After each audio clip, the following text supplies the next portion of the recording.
देखिए बेटा, इसमें पेज नंबर 112 पर कुछ डेट्स की स्ट्रिप लगी हुई है, कुछ महत्वपूर्ण घटनाएं हैं, उन पर चर्चा की जाएगी। देखिए, सबसे पहले 1167 में बर्थ ऑफ तैमुजीन, यानी यहाँ पे चंगेज खान का जन्म होता है, क्योंकि बचपन का नाम उसका तैमुजीन था। 1160 से 70 का दशक जो रहा, उस दौरान year spent in slavery and struggle, तो उस दौरान वह दास बन के गुजारा किया उसने, गुलाम बन के, और ये बहुत ही संघर्षपूर्ण जीवन रहा उसका। 1180 से 90 के दशक में पीरियड ऑफ अलायंस फॉर्मेशन, इस दौरान कुछ उसने मित्रता की, दूसरे और शासकों के साथ में गठबंधन किया, समझौता किया, संधि किए 1180 से 90 के दशक में। उसके बाद है 1203 से 27 में एक्सपेंशन एंड ट्रम्प, इस दौरान उन्होंने साम्राज्य का विस्तार किया, कुछ और क्षेत्रों को मिलाया। 1206 में Temujin proclaimed Genghis Khan universal ruler of Mongol, Temujin ने अपने आप को चंगेज खान और पूरे ब्रह्मांड का शासक उसने घोषित किया, मंगोलों का ब्रह्मांड का शासक घोषित कर दिया। 1227 में डेथ ऑफ गेंगिस खान, यानी चंगेज खान की जो मृत्यु है 1227 में हो जाती है। उसके बाद 1227 से 60 के दौरान रूलर्स ऑफ 3 ग्रेट खान्स, 3 महत्वपूर्ण खान शासक रहे। कंटिन्यूड मंगोल यूनिटी, उन्होंने मंगोलों की एकता को बनाए रखा। 1227 से 41 में ओगोदेई सन ऑफ गेंगिस खान, जो कि चंगेज खान के एक बेटे थे, उन्होंने शासन किया। 1246 से 49 में गुयूक सन ऑफ ओगोदेई, ओगोदेई के बेटे ने गुयूक ने शासन किया। 1251 से 60 में Mongke son of Genghis Khan youngest son Tolui, Tolui जो कि उनका चंगेज खान का सबसे छोटा बेटा था तोलोय, तो उनका जो बेटा था मोंके, यानी पोता है ये चंगेज खान का, इसने 1251 से 60 में शासन किया। 1236 से 42 में campaign in Russia, Hungary, Poland, Austria under Batu son of Jochi, Genghis Khan eldest son, चंगेज खान के सबसे बड़े बेटे जिसका नाम जोची था, जोची का बेटा बाटू था, तो इस बाटू ने रसिया, हंगरी, पोलैंड और ऑस्ट्रिया इन यूरोपीय देशों को अपने नियंत्रण में कर लिया, यानी इन सब क्षेत्रों को जीत लिया। सैन्य यहां पर अभियान भेजे गए। 1253 से 55 में beginning of fresh campaigns in Iran, Iran में भी नए नए सैन्य अभियान भेजे गए, एंड चाइना, और चाइना में भी भेजे गए अंडर मोंके के नेतृत्व में। 1258 में कैप्चर ऑफ बगदाद, बगदाद को पूरी तरह से कब्जे में ले लिया गया। एंड ऑफ अब्बासी कैलिफेट, और अब्बासी खलीफाओं का अंत कर दिया गया या अंत हो गया। Establishment of the second Khanid state of Iran under Hulegu के नेतृत्व में ईरान के अंदर सेकंड खानिद स्टेट का वहां पर की स्थापना हुई। यंगर ब्रदर ऑफ मोंके, जो कि मोंके का छोटा भाई था। ये हुलेगू कौन है? ये मोंके का छोटा भाई है। Beginning of conflict between the Jochi and the second khan, और इसी दौरान जोची के वंशजों में और सेकंड खानिद जो स्टेट के शासक थे उनमें विभेद पैदा हो गया, उनमें आपस में झगड़ा होने लगा। 1260 में accession of Kublai Khan as grand khan in Peking, उस समय यानी एक महान खान का दर्जा कुबिलाल खान को दिया गया बीजिंग के अंदर से, और उसको राजगद्दी सौंप दी गई। Conflict amongst descendant of Genghis Khan, और इस दौरान एक विभेद देखने में आया चंगेज खान के उत्तराधिकारियों में। Fragments of Mongol realm into independent lineages, और इस दौरान मंगोलों ने अपने आप को स्वतंत्र पितृवंश में स्थापित कर लिया। Tolui, Chagatai, Jochi lineage defeated and absorbed into the Toluid. यहां यह बताया गया है बेटा था, दूसरे बेटे का नाम चगताई था, तीसरे का नाम जोची था। तो यहां तीनों बेटों का जो राजवंश रहा या उनके जो उत्तराधिकारी थे उनका जो पितृवंश था उसको हरा दिया गया, उसको दबा दिया गया, और तोलोय राजवंश के अंदर ही उनको मिला लिया गया। तोलोइद उन्हें ही कहा जाता है जो तोलोय नामक जो चंगेज खान का बेटा था उसके वंशज तोलोइद कहलाते हैं। Yuan dynasty in China and second Khanid state in Iran, Toluid के समय के दौरान ही युआन राजवंश जो कि चाइना में शासन कर रहा था और सेकंड खानिद स्टेट ईरान में शासन कर रहा था। चगताइद इन स्टेपी नॉर्थ ऑफ ट्रांक्शेना एंड तुर्किस्तान, तुर्किस्तान और ट्रांक्शेना में चगताई के चगताई के जो वंशज थे वो शासन कर रहे थे स्टेपी क्षेत्र में। जोची लाइनेज इन रशियन स्टेपीज, और जोची के पितृवंश के जो शासक थे वो रशियन स्टेपीज के अंदर शासन कर रहे थे। Describe as the Golden Horde by observers, और इस दौरान अवलोकनकर्ताओं का मानना है कि बहुत ही सुनहरा काल था, सुनहरा समय था। यहां पर यह बताया गया कि उनकी प्रॉपर्टी को बांटा गया है। तोलोइड्स चाइना में, सेकंड खानिद स्टेट ईरान में शासन कर रहे थे, चगताई शासन कर रहे हैं ट्रांसवेना और तुर्किस्तान में, जोची शासन कर रहे हैं रशियन स्टेपी क्षेत्र में। और ये काल जो है सुनहरे काल के तौर पे अवलोकनकर्ताओं की तरफ से जाना जाता है। अब आता है 1257 से 67 के दौरान, reign of Burke son of बाटू, बाटू का बेटा जो कि बर्के, उनका शासन देखने को मिला। Reorientation of the Golden Horde from the Nestorian Christianity towards Islam, इस दौरान इस्लाम का जो प्रभाव था वो मुस्लिमों के खिलाफ जाने की वजह से ये सुनहरा काल एक बार से फिर उसका पुनरुद्भव हुआ, दोबारा से उसकी शुरुआत हुई। Definitive conversion takes place only in the 1350s, 1350 के आसपास आते हुए यहां पर एक निश्चित लोगों का विभेद सामने आ गया, मतभेद सामने आ गया। Start of aliens between the Golden होर्डे and the Egypt against the second Khan, second Khan के विरोध में मिस्र के अंदर गोल्डन होर्डे के क्षेत्र के अंदर गठबंधन बनने लग गए। उसके बाद है 1295 से 1304, reign of second Khanid ruler Ghazan Khan in Iran, Ghazan Khan के नेतृत्व में ईरान के अंदर सेकंड खानिद राजवंश ने शासन किया। His conversion from Buddhism to Islam is followed gradually by other second Khanid chieftains। यहाँ ये बताया गया है कि उसका जो मतलब उसने पहले तो उसका मुस्लिम धर्म होता था, लेकिन उसने मुस्लिम धर्म की अपेक्षा उसने बुद्ध धर्म धारण कर लिया, और उसके साथ साथ उनके और जो अनुयायी थे उन्होंने भी धीरे धीरे करके सेकंड खानिद जो मुखिया होते थे उन सभी शासकों ने भी ग्रहण कर लिया। 1368 के अंदर क्या हुआ है, end of yuan dynasty in China, yuan राजवंश का अंत हो गया चाइना में। 1370 से 1405 में रूल ऑफ तैमूर, तैमूर राजवंश का शासन देखने को मिला।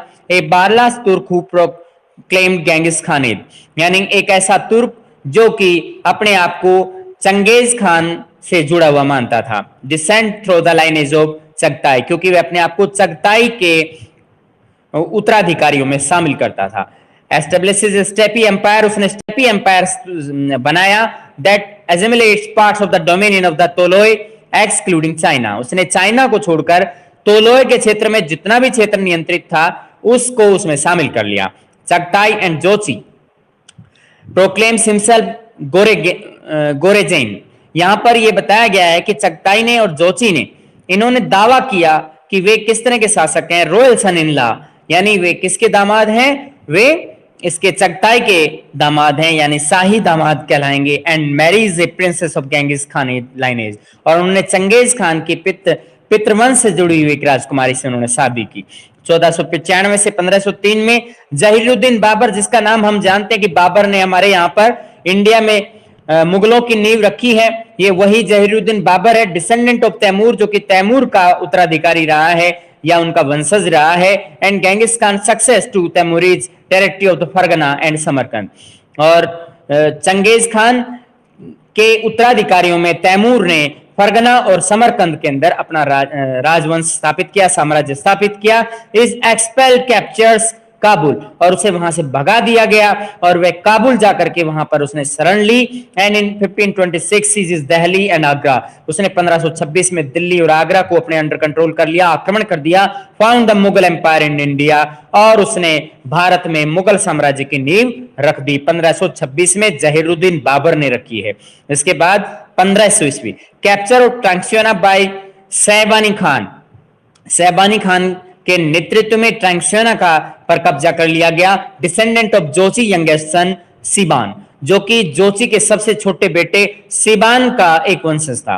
कंसोलिडेट सैबानी पावर्स, सैबानी शक्तियों को इकट्ठा करने के लिए सैबानीज ऑल्सो डिस्क्राइब एज उज्बेक, इनको उज्बेक के नाम से भी जाना जाता है। फ्रॉम हुम उज्बेकिस्तान टुडे, जिसको आज उज्बेकिस्तान के नाम से जानते हैं, ये उज्बेक लोग कहलाते हैं, सैबानी लोग। इसके बाद गेट्स इट्स नेम, आज इसको इसी नाम से बुलाया जाता है, in Transoxiana, and expels Babur and other Timurids from the region, और इस दौरान बाबर और दूसरे तैमूर के जो और क्षेत्र के जो शासक रहे हैं वो इसी दौरान यहाँ पर शासन किया। 1759 में Manchus of China conquer Mongolia, China के मांचू राजवंश ने मंगोलिया को जीत लिया। 1921 रिपब्लिक ऑफ मंगोलिया, आज मंगोल गणराज्य बन चुका है, वो एक गणतंत्र बन चुका है, रिपब्लिक स्वतंत्र राज्य बन चुका है। अब हम आगे चलते हैं 114 पेज। यहां तक कोई प्रॉब्लम है तो बता सकते हैं बेटा। देखिए बेटा, मंगोल आफ्टर गेंगिस खान, चंगेज खान के बाद में मंगोल 114 पेज पर है। देखिए, we can divide Mongol expansion after Genghis Khan death into two distinct phases. हम मंगोलों के विस्तार को चंगेज खान की मृत्यु के बाद दो चरणों में बांट सकते हैं। The first we spend the year 1236 to 42। पहला जो चरण है 1236 से 1242 तक चला। When major gains were in the Russian steppe, जहां पे सबसे ज्यादा फायदा रूसी स्टेपी क्षेत्र में हुआ, जिसको बल्गार के नाम से जाना जाता था, कि पोलैंड एंड हंगरी, ये सभी क्षेत्र उस दौरान ही जीते गए थे। 1236 से 42 में मोंके के द्वारा जीते गए थे। रशियन स्टेपीज क्षेत्र जीते गए, बल्गार जीता गया, कीव जीता गया, पोलैंड और हंगरी, ये सभी यूरोपियन कंट्रीज हैं। Second phase including the years, दूसरा जो चरण हुआ उसमें 1255 से लेकर 1300 ईस्वी तक to conquest of all of the China, उसमें पूरे चाइना की जीत शामिल होगी, जो कि 1279 के अंदर जीती गई थी। ईरान, इराक एंड सीरिया, और इस चाइना के साथ साथ ईरान को जीता गया, इराक को जीता गया और सीरिया को जीत करके मिलाया गया। Frontier of empire stabilised after these campaigns, और इस तरीके से साम्राज्य का विस्तार इन सैन्य अभियान के बाद में बहुत ही ज्यादा उसकी सीमाएं बढ़ चुकी थी। Mongol military forces meet with few reversals in the decades and 1203, but quite noticeable after the 2060s, 1260s, the original impetus of campaigns could not be sustained in the West. Mongol सेनाओं ने सैन्य बल का इस्तेमाल करते हुए यहां क्या किया, विद few reversals, कहीं कहीं पर उन्हें भी चुनौती देखने को मिली, लेकिन यो 1203 की ईस्वी के आसपास ये देखने लायक बात है कि 1260 के बाद ही ओरिजिनल जो impetus of campaign could not be sustain in west, पश्चिम दिशा में 1260 के बाद कोई भी सैन्य अभियान नजर नहीं आता है। Although Vienna and beyond it west Europe, यहाँ पे यद्यपि वियना के अंदर और पश्चिमी यूरोप को छोड़ करके as well as Egypt was within the grasp of Mongol forces, मिस्र भी मंगोलों के अब नियंत्रण में आ चुका था। They are retreat from the Hungarian steppe, और इस तरीके से उन्होंने हंगरी स्टेपी क्षेत्र से भी वापसी की in defeat at the hands of the Egyptian forces, और मिस्र सैन्य बलों को defeat at the hands of Egyptian forces signal the emergence of new political trends. और इसमें यह भी देखने को मिला कि मिस्र के सैन्य बलों ने इन्हें हरा दिया, और उसके हराने का एक यहां पर नए राजनीतिक ट्रेंड के रूप में, बदलाव के रूप में देखा गया। There were two facets to this, इसमें दो ऐसे तथ्य हैं जो इसको क्लियर कर सकते हैं। The first was consequences of the internal politics of the succession with the Mongol family where the descendant of Jochi and the Ogodei allied to control the office of Great Khan in the first two of the campaign in Europe. यानी Europe के अंदर यहाँ पे दो महत्वपूर्ण बातें निकल के सामने आ रही हैं कि इसमें सबसे पहला जो कॉन्सिक्वेंस है, पहली जो घटना है, उसमें यह बताया गया कि जो आंतरिक राजनीति है, उत्तराधिकारियों की जो आंतरिक राजनीति है मंगोल परिवारों के अंदर, खास तौर पर जोची और ओगदेई, इन दोनों के संगठन का, उन दोनों के बीच में संधि समझौता होने की वजह से महान खान तक का जो क्षेत्र है, महान खान तक का जो इनकी जनरेशन थी, पूरी तरीके से इससे प्रभावित हो गई। Their interest were more important than the pursuit of the campaign in Europe. उनका जो इंटरेस्ट था वह यूरोप में अपने सैन्य अभियान भेजने की अपेक्षा अपने आसपास में ही रहना चाहते थे। इंटरेस्ट वर मोर इंपॉर्टेंट, उनकी खुद की रुचियां को फलीभूत करना चाहते थे, यानी आरामदायक राजा थे वो, ऐसा कोई रिस्क, लड़ाई झगड़ा नहीं करना चाह रहे थे। सेकेंड कंपल्सन अकर्ड, दूसरा जो तथ्य है वो हमें बताता है as the Jochi and Ogodei lineages were marginalised by the Toluid branch of Genghis Khan descendant. यहाँ पे जोची और ओगोदेई जो पितृवंश के जो शासक रहे, उन्होंने उनको तोलई जो शासक या उनके जो वंशज रहे हैं, तोलई जो वंशज रहे हैं, उनको उनके उत्तराधिकारियों के द्वारा अवदस्त कर दिया गया with the accession of Mongke a descendant of Tolui. और उन्होंने मोंके के उत्तराधिकारियों को with the accession of Mongke, और मोंके को एक उत्तराधिकारी के रूप में एक campaign were pursued energetically in Iran during the 1250s। 1250 तक आते आते बहुत ही उत्साह के साथ ईरान के अंदर भी सैन्य अभियान भेजे जा रहे थे। But the Toluid interest in the conquest of China, लेकिन तोलोई राजवंश की रुचि जो थी चाइना के अंदर जीत हासिल करने की रही, increase the during in 1260s। 1260 के आसपास वो चाइना की तरफ आगे बढ़ना चाह रहे थे, उधर ही ज्यादा जीत हासिल कर रहे थे। Forces and supplies were increasingly diverted into the heartland of Mongol dominion, और मंगोल जो अधिराज्य की स्थिति के अंदर वहां पर सैन्य बलों की और आपूर्ति जो थी बहुत ही तेजी से दूसरी तरफ डाइवर्ट हो रही थी, यानी उनका जो मेन केंद्र बिंदु है उससे डाइवर्ट हो रही थी। एज द रिजल्ट, और इसी के परिणाम स्वरूप Mongol fielded a small and understaffed force against the Egyptian military, और इस तरीके से मंगोलों ने कभी मंगोलों का एक सैन्य अभियान दूसरी तरफ चल रहा था, दूसरा सैन्य अभियान चाइना में चल रहा था, इस वजह से उनके पास मिलिट्री जो एक्स्ट्रा मिलिट्री थी वो बहुत कम बच गई थी, जिसकी वजह से मंगोलों ने एक छोटी सेना लेकर के मिस्र के अंदर सेना से उन्हें लड़ना पड़ा। Their defeat and the increasing preoccupation with the China of the Toluids family mark the end of the western expansion of Mongol, और उनकी हार से, मंगोलों की हार से ये बात निश्चित हो गई कि अब वो यानी तोलोय जो राजवंश है उनका पश्चिम के अंदर और ज्यादा विस्तार नहीं हो सकता है। यानी यहां पर ये देखने में आया कि इस दिशा के अंदर इनका विस्तार नहीं होगा। End of the western expansion of Mongol, मंगोलों का पश्चिम दिशा विस्तार नहीं होगा। Concurrently conflict between the Jochi and the Tolui descendants along the Russian Iranian frontier diverted the Jochi away from the further European campaigns, और यहाँ पर यह भी बताया गया है कि उनके बीच मतभेद सामने आ गए। जोची और तोलोई जो उत्तराधिकारी थे, तो रूसी और ईरानी शासकों के बीच में जो मतभेद सामने आ रहे थे, तो वो जोची को वहां से हटा दिया गया, यानी सैन्य अभियान से उन्हें हटा दिया गया, उसका नेतृत्व करने से हटा दिया गया। The suspension of the Mongol expansion in the west, पश्चिम दिशा में मंगोलों का जो विस्तार था वह एक संदेहास्पद था। Did not arrest their campaign in the China, उस तरीके के सैन्य अभियान चाइना में नहीं किए गए, which was reunited under the Mongol, और मंगोलों को फिर दोबारा से इकट्ठा करना पड़ा। Paradoxically it was at the moment of its greatest success that internal turbulence between member of the ruling family manifested itself। यहाँ ये बताया गया है कि इस दौरान एक ऐसा क्षण था जिसमें इनकी बहुत ही ज्यादा सक्सेस देखी जा रही थी, बहुत ज्यादा सफलताएं ये लोग प्राप्त कर रहे थे। तो internal turbulence between the member of the ruling family, शासकीय वर्ग के अंदर उसी दौरान आंतरिक मतभेद भी सामने आ रहे थे, जिसकी वजह से इनकी हार हुई।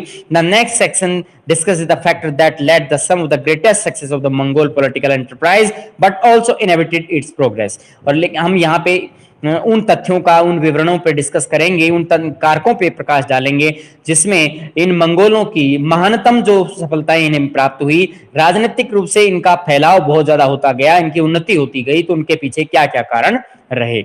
यहां तक बताइए बेटा, किसी तरह की कोई प्रॉब्लम है तो you can ask, you can ask.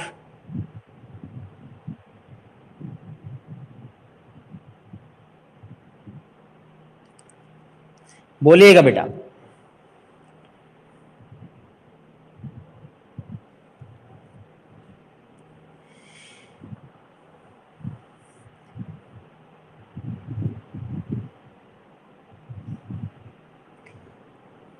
Social and political military organisation का देखिएगा, सामाजिक, राजनीतिक और सैन्य संगठन के विषय में। Among the Mongol and many other nomadic societies, मंगोलों के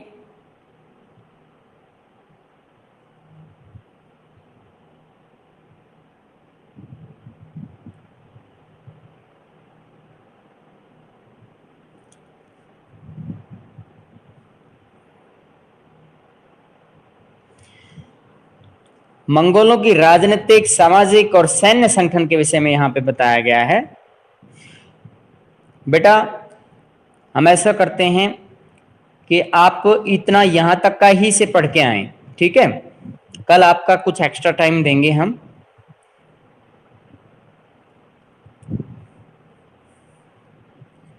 ठीक है बेटा, यहाँ तक कोई प्रॉब्लम है तो पूछ सकते हैं, यहाँ तक का आप पढ़ें और इसके क्वेश्चन आंसर लिख लें। ठीक है, तो यू कैन लीव